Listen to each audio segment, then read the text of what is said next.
Hello, ladies and gentlemen. Hello. Welcome back, folks. You are listening to KDUX Web Radio, broadcast live from Richland College. We are the voice of Richland College in Dallas, Texas. Views expressed on the show are our own, unless otherwise stated, and do not reflect the opinion of KDUX Web Radio, Richland College, or the DCCCD. And a Shabbat Shalom to you, Hannah. It's Happy Hanukkah, Nancy. All right, guys, so here we are. Once again, we have yet another crossover episode, this time with an additional host from Challenging the Narrative. Challenging the Narrative might change the narrative. We should hope so. And, of course, this is the Philosophy Club Radio Hour. It's an extension of the Philosophy Club. The Philosophy Club proper meets. We'll have one more meeting every Tuesday in EO 32 from 2 to 3 p.m. And then, of course, we record this live broadcast show, which becomes uploaded as a video podcast to richlandstudentmedia.com and YouTube every Wednesday from 1 to 2. And here we are, folks, back at it again. So let's make intro. I'm sorry, I was supposed to do my welcome back, folks. Your NPR voice. Welcome back, folks. I'm here with some guests in the studio. Oh, now it just sounds weird. Sounds oddly erotic. All right, let's make introductions. Start with you in the far corner there, Hannah. I'm Hannah Watson, co-host of Challenging the Narrative. Yeah, what she said. And Eat that mic. And my name is Cameron Morrow. Say that one more time. Cameron Morrow? There we There go. There we go. Had the audio going. Welcome. And who else do we got here? I'm Emily, also a co-host of... I'm kidding. But actually, I'm part of the radio show Unedited, which comes up in a few hours as well. Yeah. So a real crossover. It's a triple crossover. Woohoo! Not too shabby. Merry Christmas. And I'm, of course, Professor Jeff Manzi, faculty advisor of the Philosophy Club, professor of these three students. So we got, Emily's in my Loss of Innocence learning community with Professor Mary Wood. And then, of course, we have two honors program students, honors ethics. And here we go. Now, guys, a few things. Philosophy Club, typically I'll do a requack, but the Philosophy Club didn't have a traditional meeting last time. In lieu of a sort of the roundtable discussion that we like to share in, we had a public lecture from one of the Philosophy Club supporters, government faculty, Kalen Scoggins. He gave a lecture as part of the Philosophy Department's Contemporary Issues in Philosophy and Religion lecture series. His lecture was on the rationality of war, and more specifically, the social sciences on the philosophy of war. So it was a very interdisciplinary lecture. Now, the topic that we had lined up was dictatorship, so not unrelated. So I suppose what we could do is we can discuss some aspects of Kalen's lecture, and we could finally say how we really feel now that he's not here. Or we could segue into something along the lines of dictatorship and kind of start the conversation today rather than yesterday. It's up to y'all. Well, actually, you know what? Cameron, you said you wanted to do the requack, so why don't you... This is dead air. We have 4 different hosts of different programs. Just dead air within 5 seconds of the show. Well, excellent. Anyways, any salient points from Kalen's lecture that stood out to you, Cameron? Don't be shy. That there's always a way, I guess, that you could settle it before it gets to that point of actually going out on the battlefield and trying to fight each other. Yeah, and I think that was that was a key component of his lecture is kind of parsing out, and it wasn't necessarily a position that he particularly believes in, but it's certainly a position that warrants a great deal of attention. The rationality of war in a very thin sense, as he put it. Another way to put it would be a not so robust sense of what's rational. So rationality basically comes down to opportunism. So what is rational in terms of your opportunities in times of political and international potential conflict or already legit conflict? What are your best options? That's what's most rational. And so one of the examples he gave was sometimes the most rational opportunity you might have that you should therefore engage in is to maybe wipe out an opponent that isn't necessarily attacking you, but may potentially, something like a preemptive strike. And I think that's kind of part of what you're getting at there, Cameron. And it was really fascinating to see that, well, among other things, justifications for war have less to do with morality in this situation and more to do with, again, as I said before, political opportunities for national advancement. That could be the procuring of resources, that could be the procuring of property, that could be the usurping of a leadership or of a government, or an integration / appropriation / imperialistic appropriation of neighboring or not so neighboring distant countries. So it was pretty fascinating to hear Kaylin discuss this stuff because it's not necessarily how philosophy interprets that kind of phenomenon.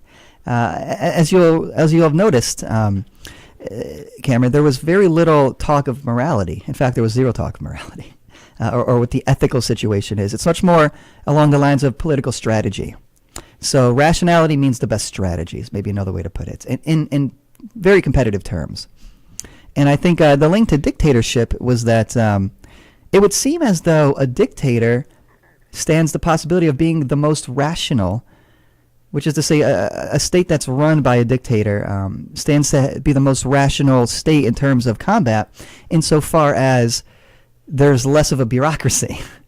So it could be one single person implementing the laws, the approaches, the justifications of things, and as a result, they're able to act more swiftly. They're able to mobilize with greater unity because there's one single captain or maybe two or three captains rather than, a balance of powers. Like we have here in America, where we don't have one single person. It's not a monarchy.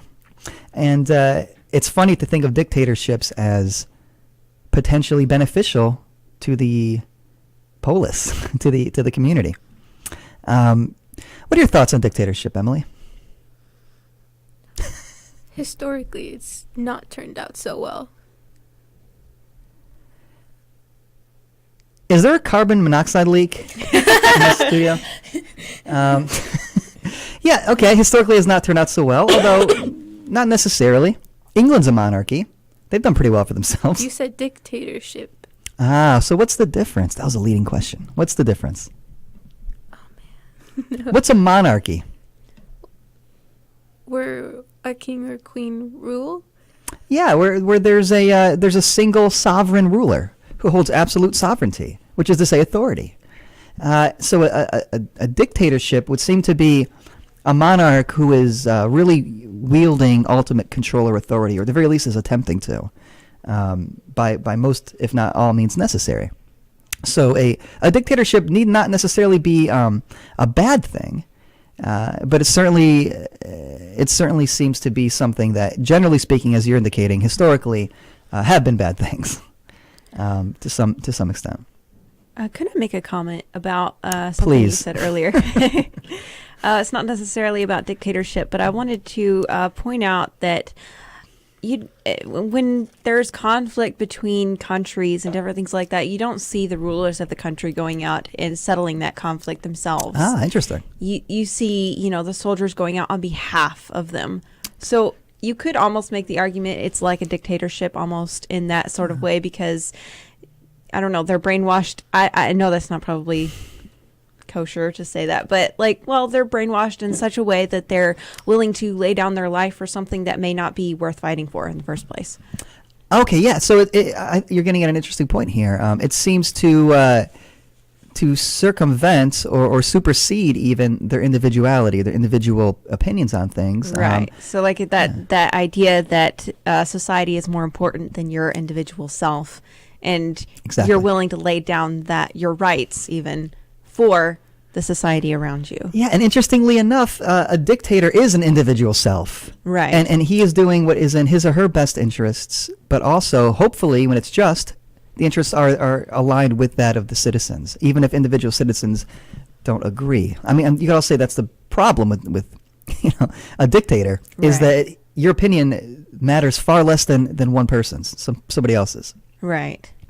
And so, oftentimes dictators, or the term, we'll say, dictator is used in a pejorative sense, if you have a professor who's like, a real hard ass, you might say he's a dictator, or she's a dictator, because again, telling you, laying down the rules and being uncompromising with them, and it almost feels like maybe from your perspective, they're being unfair, or they're not listening to you in your individual circumstances or context. Well, also you have to draw the distinction between a dictator and someone that's doing what's best for you, because you're not going to go and say, your parent is a dictator. Because, I've said as much. Exactly. I'm sure a lot of us have. Shout out Bev. Bev. Not me, but, I'm My just mother. kidding. Yeah, and it's the professor student relationship is just one example. You might hear that sort of thing. It seems like whenever there's a hierarchy, and the authoritative figures seem to be doing things that are in their interests and not the interests of people generally, that the individuals are liable to say, well, hey, you're behaving like a dictator. Mm-hmm. Yeah, and sometimes those individuals later go back and say, I'm glad you were such a dictator, because if not, I don't know who I'd be. I mean, Right. think of your parents laying down rules. When you were a younger teenager, you probably weren't necessarily happy with them. You thought that maybe you deserved greater freedom, more responsibility. I don't know, going to the movies with your friends, even if the movie ends at 10:15 p.m. And they say, nope, your curfew's 10. And now you're like, well, you know what? I'm glad you did that for me, because I have discipline. I have moderation. I have healthy sleeping habits. Yeah, exactly. Yeah, right. Self-control. Yeah, self-control. Yeah. So. Yeah, I wouldn't know much about this. I was gonna say, I was a pretty perfect teenager. I'm just kidding. Yeah. Do you guys feel like you have self-control? Do you owe it to a dictator parent? Yes, Call in. definitely. Call in. Hey, Dad, what's up? He's actually watching at the moment. Oh, is he? Yes. Oh, geez. Well, I'm glad I know that now. So yes, perfect. You raised a perfect child. Well, what is the other side of it then? I mean, if not a dictatorship, what are some alternatives? What do we have in our country? Well, we have a democracy where the people get to decide almost what's best for them, or the majority decides on, different choices that we make. Not necessarily like one person saying, I think I should be president because I want to be rich, and hey, I have a lot of money and I want to be in charge. Isn't that what happened? Yeah, that's what I was going to say. How's that working for us? No, we get to Shots decide. fired. Right? Because that's our right as a citizen. We get to vote. We get to decide what change we want and where we want it. And yeah, sometimes it doesn't always go the way we want it to, but that's because the majority wants it another way. Yeah. So then should we be allowed to get mad when the majority makes a decision, even if it seems like a majority of us aren't happy with that decision? Shouldn't we just kind of suck it up and deal with it? I thought the Electoral College was made because they thought that regular people were uneducated enough Or incompetent? incompetent enough to make good decisions on their own. So that's why the Electoral College was made. Huh. That they really couldn't count the votes of the total, so they had that made. Interesting. I think I learned that in Scoggins' class. We harmonized. Yeah. Oh, please. Yeah, I learned that in Scoggins' class. He explained that what the Electoral College really was and how it really wasn't working in our favor. Yeah, and parallel to that, he was referencing what he called the selectorate as opposed to the electorate. So the selectorates are those people who are in power that have to answer to other people in power that are sort of within their own power zone. So again, contrary to a dictatorship, something like an oligarchy or an autocracy typically involves other people who have to weigh in, and it's not necessarily an election thing. It's not like a democracy, but it's you can't be. I'll put it to you this way, Emily. In terms of the learning community, I'm co-teaching with Professor Wood. I can't just tell her students, hey, this is what we're doing, both in English and in the philosophy class. I don't care what Mary says. If I want to implement a change, I have to shout out Mary Wood. I have to consult her and say, hey, are you on board with this? And what I do with that response is, I suppose, up to me. But I know that I have to consult them. So there's a sort of governing collection in place there. And when you get too many cooks in the kitchen, that is bureaucracy. Yeah. But some students like you more than Miss Mary, and some people like Miss Mary more than you. So if you were actually what was that last part? And so if Which you were ones? actually to do that, Can we shut off mic 5? some students would actually listen to you without even consulting. Well, all the students should listen to me because I'm the teacher. See, that's a dictator. Manzi, it's but I'm not going to say that. That's what his learning community's like. Is that how the Chronicles run, Emily? Ooh, I can't. Her silence speaks I volumes. know. I was going to say. Silence speaks volumes. Well, we have somebody from the Chronicle, right? No, I'm joking. Oh my god. So she almost had a heart attack. So, okay, yeah. What are the virtues of a dictatorship, in your opinion? Or are there any? You know, I haven't really thought about that, to be honest with you. I never thought of a dictatorship as having any virtue. And Stuff gets done a lot faster. Okay, there's that. Yeah, there's for the sake of efficiency, streamlining the process, so to speak. But yeah, to your point, Hannah, it might have to do with the fact that we were raised in a democracy where, we're kind of enculturated into thinking that a dictatorship is inherently unjust. It takes away our rights. Takes away our almost, voice. Yeah. No primacy of rights-based society in a dictatorship, unless the dictator makes it a point to enforce rights. In which case, that could be a flourishing dictatorship. If you have a just dictator. I'll give you an example. Plato famously said, through the mouthpiece of Socrates in one of his dialogues, that the irony of the philosopher is that the philosopher king is the one who's best suited to run a democracy, run a government, and it's also the person who wouldn't want to do it. Right. Mm-hmm. And the reason why that would be a just thing is because the philosopher is wise and has an understanding and control over his soul or her soul and various appetites and passions that would otherwise keep one from being perfectly rational. So Plato seemed to argue that the best thing you could have is a very rational dictator. Huh. That's interesting. Ah. I think as a person, I would not be happy if, America turned into a dictatorship. I don't know. I think that would not be a good thing, but I guess there could be some merit in it. There could be. Yeah. And I guess it depends maybe on the dictator and the principles that the dictator pushes. Right. But also you have to think about the principle that the strongest wins. So then, usually, he can't win by being nice. A lot of times. Tell that to Obama. Her face, though. She's like, cringe. I was talking about this last week. Yes. Oh, interesting. We're on reruns.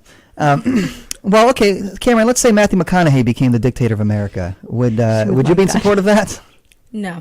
Why not? Because I don't like him like that.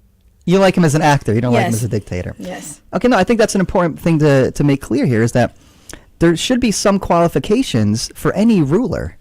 And it would seem as though, as Emily's suggesting, efficiency ought to be one of them. Are they good at their job? Are they good at governing? Or at least participating in the government, if it's a democracy? But also, well, something like niceness, you guys are suggesting isn't a valuable quality? No. I'm not saying niceness isn't a valuable quality. I'm just saying, if you're trying to win, like in political games that they play, like saying this guy, you shouldn't vote for him because, he's not right for Texas. My brother did a funny skit. I was making dinner or something, and I kind of left the kitchen a bit of a mess. And so he goes in there, takes a picture of everything that I did, and he got like one of his, quote, blackmail pictures of me where I look really weird. And he said, Hannah Watson, not good for Richardson. And then he went and he took a picture of himself, and he's like, Johnny, great for Richardson. Vote for me. That's so hilarious. Yeah. But Can we get your brother in here? yeah, no Some kidding. comic relief. Yeah, he's 14. He's the hilarious one. So Bless you, Cameron. I forget where I was going with that. Oh no. But niceness. Yeah. Niceness is kind of a simple word. I would say, it's not bad to be nice, but you also kind of have to, fight dirty sometimes because other people are going to fight dirty. So if you don't, you may be the nicest guy in the world, but you're not going to win. This sounds like what Kaylin was talking about yesterday. That idea of being opportunist. So a good dictator isn't going to worry about being nice to his opponents or potential opponents. You would look at that as maybe a weakness. So I guess another way to put it would be this: is it possible to have it all? Can you be somebody who's a charming, rhetorically savvy dictator who is also like me? Flattery will get you everywhere. Just ask none of my students. So, is it possible to have this sort of ideal, what Plato's Socrates referred to as a philosopher king, where somebody is, again, all of these things? Because you could argue that that's what every politician tries to present himself or herself as. The ideal candidate. It depends on also like how people view different people, because I could meet The View? Is that show still on? Yeah, it is. Yeah, it is. I think. Is it really? Yeah. Wow, who's hosting in there? 5 people. I don't know. Oprah No, Winfrey. like Whoopi Goldberg and like Joe Behar. Oh, and then, that's like, right. Meghan McCain and then some other people. Meghan McCain, really? Yeah. Oh wow. Anyway, I'm sorry, you were saying. Before I was so rudely interrupted. Shout out The View. Daytime television. What was I saying? Niceness. See, and if you like those sorts of tangents where I interrupt my students, take my class. Registration's open. Please do take it. It's a great class. I appreciate that. Thank you. Checks in the mail. Write down your questions. You might not answer them during class. What did you just say? Write down your questions. What did you just say? Answer them during class. What are you saying? Shut off mic 5, please. Yeah. Anyways, ignore Emily. I don't know if you guys know that Emily's my daughter, right?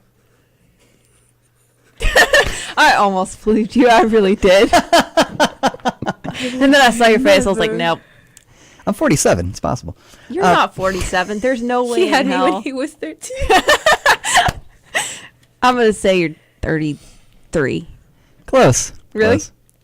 I'm actually 22. You're I'm a younger Wunderkind. than me. No. That makes me feel so old. No. Guess Manzi's age. Phones are lighting up. No, Hannah, what you're saying was the following. This idea of the ideal candidate, and if it's possible to, well, put it this way, maybe project an air of niceness. Yeah. Or maybe you can exhibit niceness. And again, you're right, that is kind of it's a vague term. But Simplistic, yeah. Yeah. Niceness to your citizens and not to others. Well, different people know you as different things. Like something actually Donald Trump said was that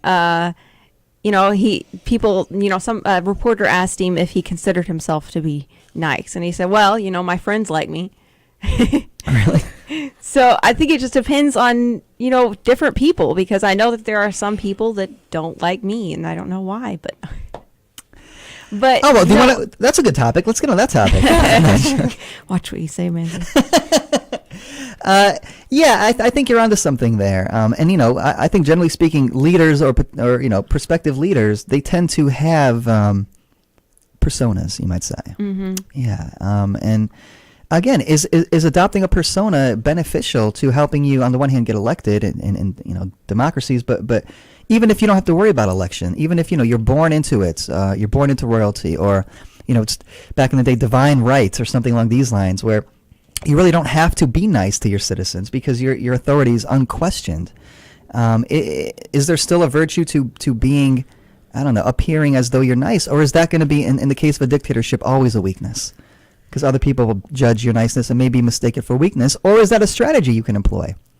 Well, it kind of depends too, because I think other people have like a different persona that they kind of put on when they, are talking to the public. Like, I don't know if this is a good example, but let's just say, we have a presentation, and in order to get in the right headspace for that presentation, instead of being myself, I may, pretend to be more confident or more, loud than I usually would be. Loud is not a good word again. I get what you're saying. Projecting, yeah. Yeah. But, I wouldn't be as soft-spoken. Not that I am soft-spoken, but, Far from it. Yeah. Wow. And that's because that's a good thing. And that's because it's you're identifying what is necessary for the task at hand. Right. And it's not like you're denying who you are. It's just like you're adding to it so that you can reach more people. Yeah, you're showing what you're capable of being. Exactly. Yes. Yeah, I think there's something to that. So, in terms of personas and tasks, maybe a persona you wouldn't want to adopt if you're on the radio is sitting there saying nothing, Cameron. I actually did have something to say. Let me hear it. Okay, so I was going to say, like, as an example would probably be like this last midterm election with Beto O'Rourke and Ted Cruz. And, like... Is it pronounced Cruz? I thought it was Cruz. Crusty. Crusty the clown.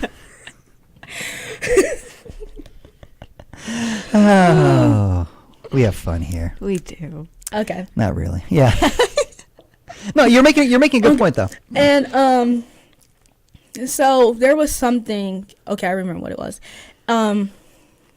Ted Cruz was with his wife, and he was in a restaurant, and some people came up and approached him, and so he said, "Don't look me in the eye."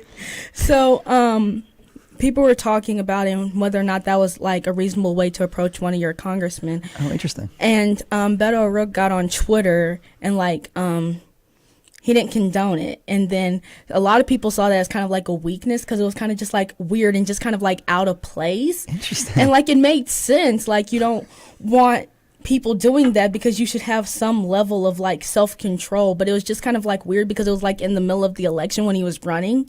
And it was just like kind of like he was supporting his opponent. And so like the kind of vibe I got from him, like when you're talking about niceness, is that like he didn't have that kind of like edge.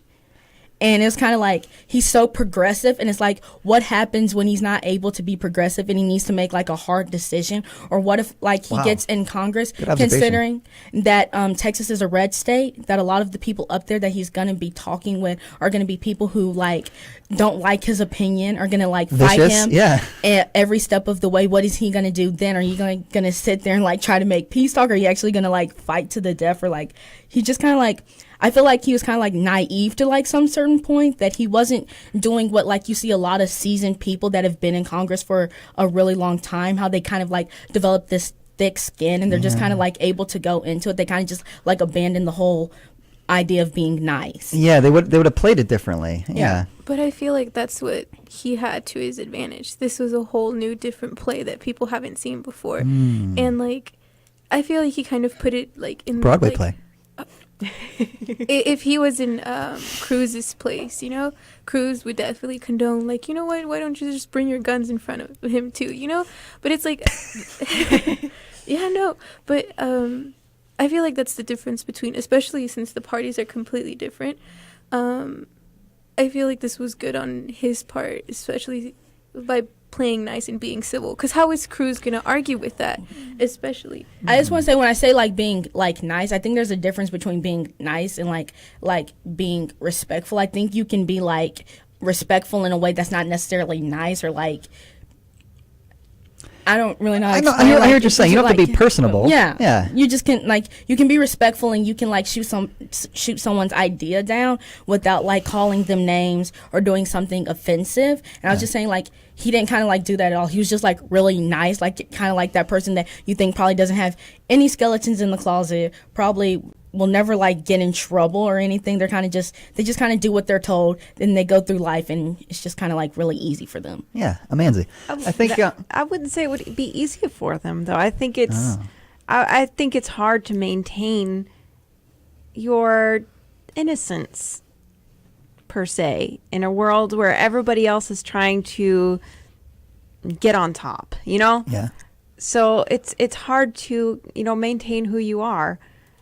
Yeah. And another thing we're talking about in our psych class is conformity, and how easy it is to just change yourself when other people's opinions are different than yours, and then you feel like the odd one out because you're different. So then you want to change just based on, real or imagined, peer pressure. Yeah. Yes, I guess if I'm to make myself clear, is that he really he seemed kind of like this was something done for the benefit of the campaign, he didn't seem like a real person, if that makes sense, because real people make mistakes, and it's like he had this polished look about him that he kind of just like did the right thing. And for people that like make mistakes and have been judged for those mistakes, I'm just like very leery of people that are kind of just like they do good like 24/7 and like you never see them make a mistake, or they're just like happy all the time. Are you leery of me, Cameron? I was gonna say You're never happy, Nancy. Cameron's like, what are you talking about? You make mistakes every class. Yeah. I Anyways, never noticed. thank you. I And don't so- trust happy people or bubbly people. Wow. And so maybe Cameron should be a dictator. I think she would make a good No one. smiling. Yeah, that's smiling. Yeah, I think you guys are raising some really interesting points here. And it's look, if you continuing to hone in on that particular example, I do think Beto's apologists / defenders would say, yeah, no, he's handling it in a way. I think Emily used the word civil. He's handling it in a way that will resonate more with his demographic, with his fan base, so to speak.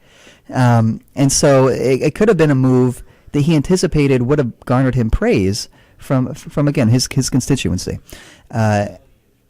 almost as a way to sort of again further distinguish himself from his opponent. But nonetheless, it also seems to me to boil down to a matter of respect, where you should have more. This seems to be the implication, at least. You should have more respect for your leaders than you do for just any Joe Public on the street. And so I think Cruz's thing is like, no, you don't just come up to my table. You wouldn't just walk up to, I don't know, Matthew McConaughey if he were eating, and because you have a certain respect for what he's accomplished. And I think that Cruz was kind of potentially suggesting as much. And Beto, perhaps he's on the same page. They do have the same job aspirations, and so maybe they assume that it comes with a certain amount of requisite respect. Then again, you want have it to be like attainable, though, like Okay. reachable by the common man, and not be like, I am That got Kennedy the great shot. and powerful, yeah. Well, shout out to Alice. Well, also, Cruz did go on Conan. See, he's human. Right. Beto got interviewed by Triumph the Insult Comic Dog. See, human. The point is this. I think that traditionally speaking, in most dictatorships, the dictator is elevated. He's sort of untouchable by design. Because again, Or by law. or by law, hence design. Yeah, the laws are designed to protect the dictator because he or she is the captain. Well, can I just say one thing? Because you can't have a dictator without people that want you to be a dictator, because he's not untouchable. Ask North If Korea. I come over here and I say, you know what, I'm a dictator and what I say goes, and I start pushing people out of the way, somebody's going to come and say, no, you're not, and put me back in my place, right? The police. The police, Right. or Yeah. anybody. Yeah, No, anybody. but yeah, that's a good point. Is that you need to have qualifications to assert dictatorship. An interesting social experiment. Yeah, that would be. Try the philosophy club on Tuesday. Just start pushing people around. Yeah, I push Manzi down, assert my dominance. please don't. I'm brittle. I think that to be a leader, here's what we're kind of getting at. To be a leader, a respected leader, you can't just assume respect. You have to demonstrate it, and especially in a democracy, you have to demonstrate competency. And I think Cameron's point is that Beto did not in that situation. He seemed incompetent from a certain perspective, and I think you have a very valid point there. The other side of it, though, is that doesn't authority automatically earn you respect? If you are in a position of power, you don't have to prove it, right? You already have the power. I have the power, He-Man. No. I think we would wish that's possible. As a big sister, I have some authority, and it's not always recognized. Well, because I think... Shout out Matthew and Johnny. Yeah, well, maybe Matthew and Johnny recognized it when they were young, and then as they came more of age, they started to realize, No. her authority isn't real. My authority is real. Shout out Israel. Shabbat shalom. Happy Hanukkah, Mizzy. What So what about? Let me ask you this. What is the relationship in your estimation between being being an adept statesman or leader, government leader or politician, and being a good person? Are the two somewhat contradictory? Okay, yeah. I think you can't be a good person. I mean, I hesitate to say that because I know that there are good politicians, but Do you? Do we know that? I don't. Do we know that there are good people? I honestly don't know that. I'm not sure there are good people. trying to be kind here. Let me be kind. But I think Niceness. exactly. Get nice. Oh, come on, guys. Um, I'm 49, but I can still be hip. wrong. Father. Can we edit out everything that is coming out of mic 1? Oh, wait, that's me. Never mind. Wait, I thought it was me. I was like, wait. No, we'll leave this unedited. Shout out. You. Anyway, so why do you... Okay, so let's assume that there are some good, Nice nice politicians. politicians. Yeah, not nice. Good. Let's say good. Do you think they're Moral. successful politicians? No. Well, why not? I think you have to be adept at lying to be a politician. And in order to be adept at lying, You could be And a good manipulating? liar who's a politician. I don't think Cameron agrees with me. Let me hear why. I wanted to get vicious like on your podcast. I'm just Where's Andrew hurt when we because need him? like you told me like the last week I'm I would hurt. be a good politician. Are you gonna say I'm gonna lie to get there? To fib a little, but I played the fifth and also I have to go, guys. I the mean, fib. Just kidding. Call it fibbing. well, I mean, I don't think they necessarily have to lie. I mean, I think that what you stand for is what could be what you actually believe, but like that in of itself could be a lie. Mm-hmm. Because I mean, if you look at like the Democratic Party and the Republican Party, you would think like either side, depending on which side you land on, what they're saying is a lie because you don't stand for what they believe. So essentially what they're saying is a lie. I don't think they necessarily lie. I mean, if they do lie, it's that they promise you all this stuff that they're going to do on the campaign trail and then like never do it. I did not have sexual relations with That the woman, exactly. Depends on what you mean by the. Define Or whatever it was. is. Yeah, that's what it was. Define is. Anyways, Cameron, that's a good point. And Hannah, I'm surprised you insulted your friend like that. I think more to come well, on their more- radio more show. more Plato here. Plato had this idea. He calls it the noble lie, where he says sometimes it's justified to lie for the sake of their benefits. Like when your parents tell you, well, maybe not your Santa, but when your parents tell you about Santa Claus, they know they're lying to you, but they think, if it's going to help you develop things like discipline and moderation and obedience, then they're going to go with that lie because it's in your best interest to develop in such a way where you behave accordingly, civilly. Right. So are those permissible for politicians, noble lies? I think I'm not saying that all lying is wrong because there is a time and a place. And if you go by, I forget which philosopher said it, but if you go by the idea that all lying is wrong. Kant, yeah. Yeah, that's what I thought. Okay, I didn't want to say that and sound like a fool, but I should have.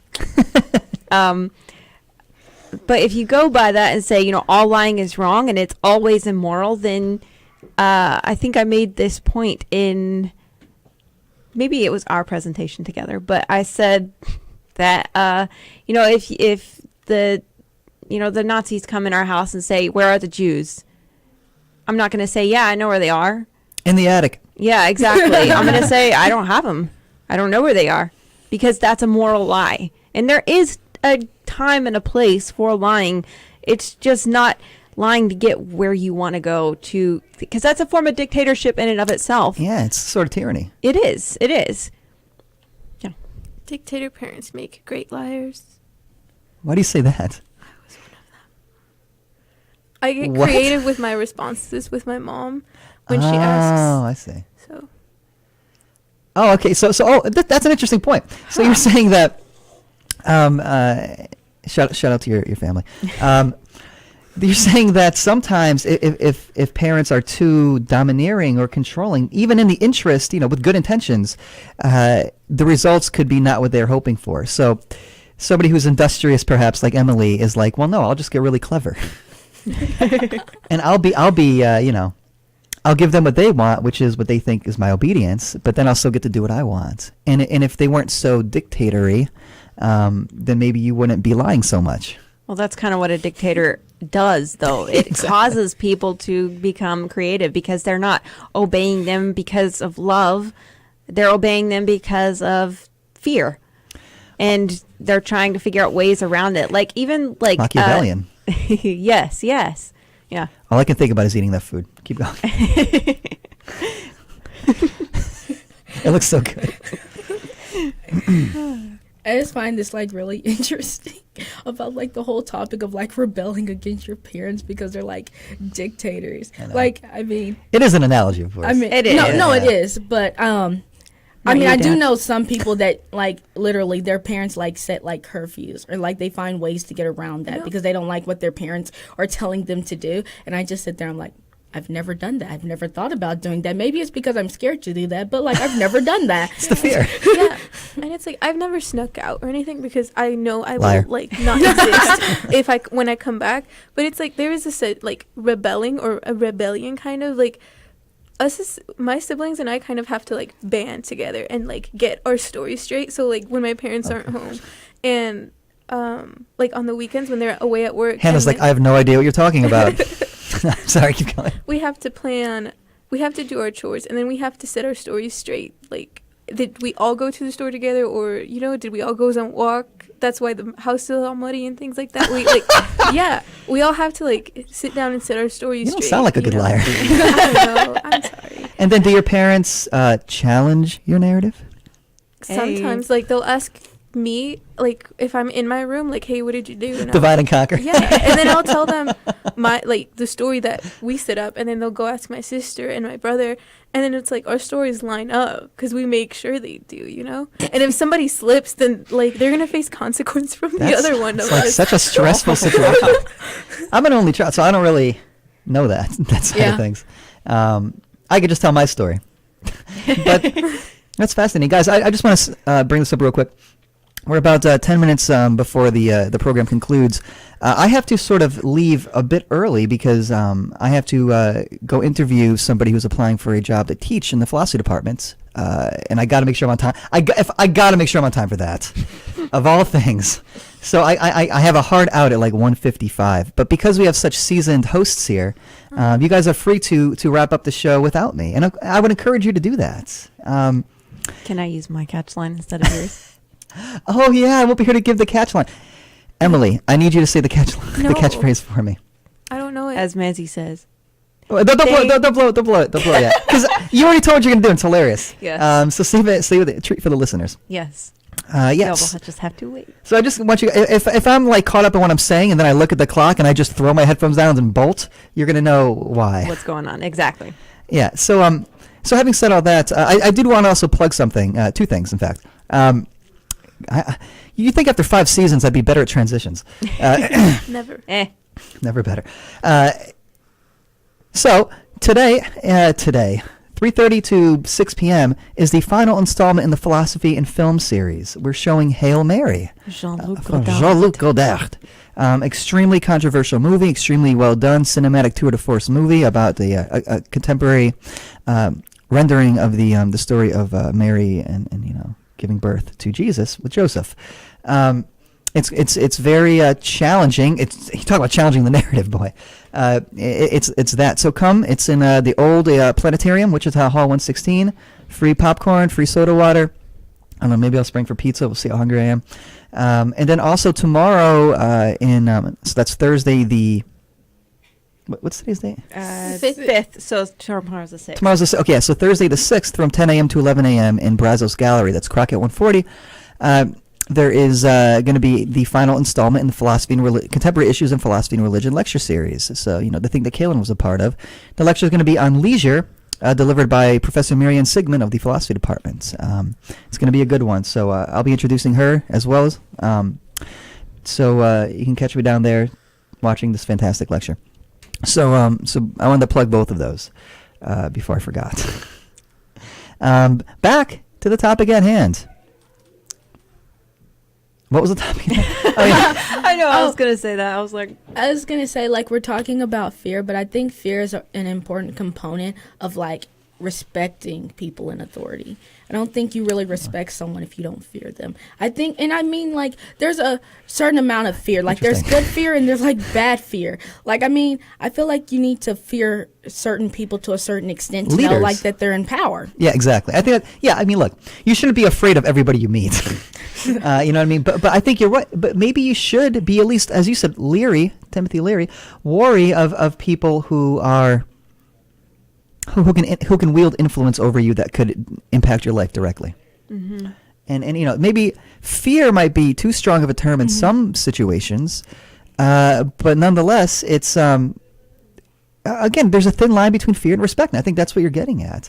And I think ultimately, Cameron, you're saying Beto doesn't come across as somebody who's going to evoke fear, so it's hard to respect them. Yeah, that's exactly what I'm saying. So are you afraid of Manzi? Do you respect me? He has control Don't answer that. It's gonna be a long Christmas break if you do. Me crying. Anyhow, I'm sorry. Holiday break. Cool. Well, guys, I gotta go.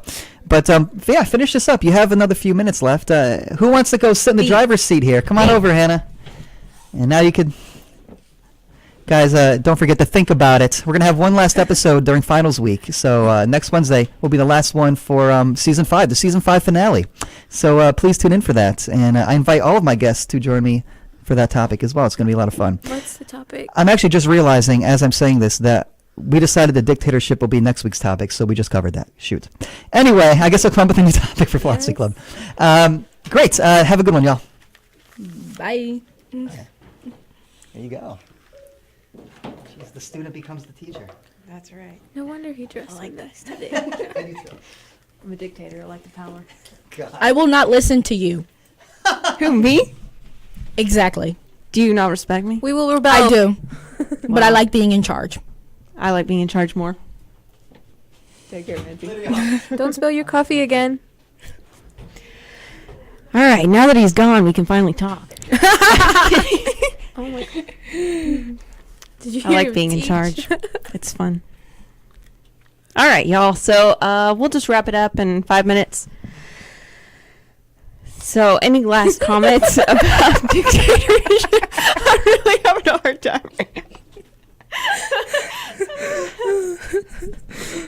So I think girls, I won't look at I you. like this. We should have a girl podcast. That would be really fun. You guys want to join me in unedited? I think that's what Sure. that is. I would love to. But if we have a girl podcast, it can't be about women though, like in like feminism. Has to be That's about too stereotypical. Yeah, that's true. It can be like challenging the narrative from Part a 2. woman's perspective, part 2, and also unedited. My opinion will be the same as it is on the original. You're like, I stand by what I said yesterday. As previously stated in the last podcast. Exactly. I was dragged Nothing's on here changed against since my then. will. I was a dictator. I made her come.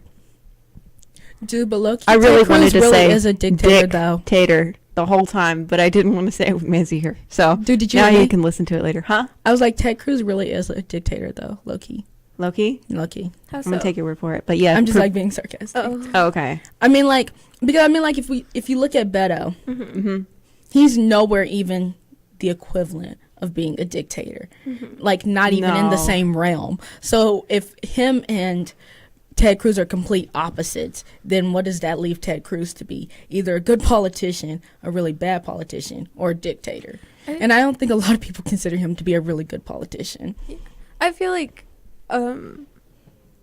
Beto's approach for this was don't fight fire with fire because like you're only just gonna get burned, and so I guess he tried a different approach, which I guess wasn't so hot.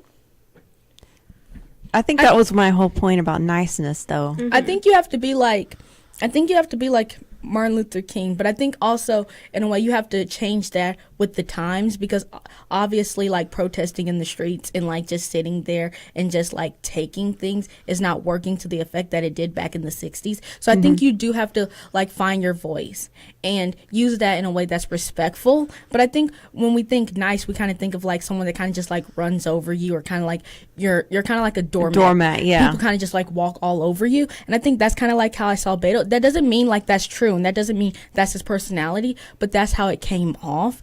And I think that you have to find a balance between being authoritative and respectful at the same time without offending people. And that's a very hard thing to do.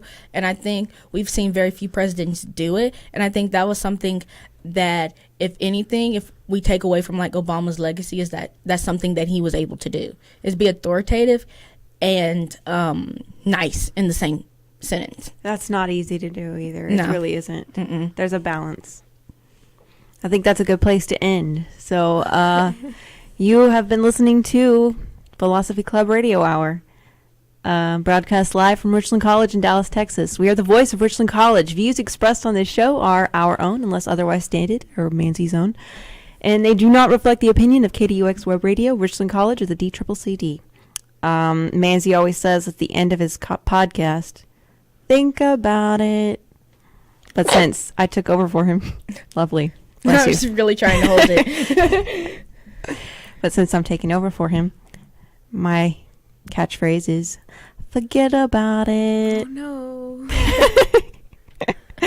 Which is actually, it works, because in psychology, if you tell people the opposite, they'll do what you actually want them to do. So by Reverse saying psychology. forget about it, exactly, we're causing them to think about it. All right. Boom. Take care, y'all.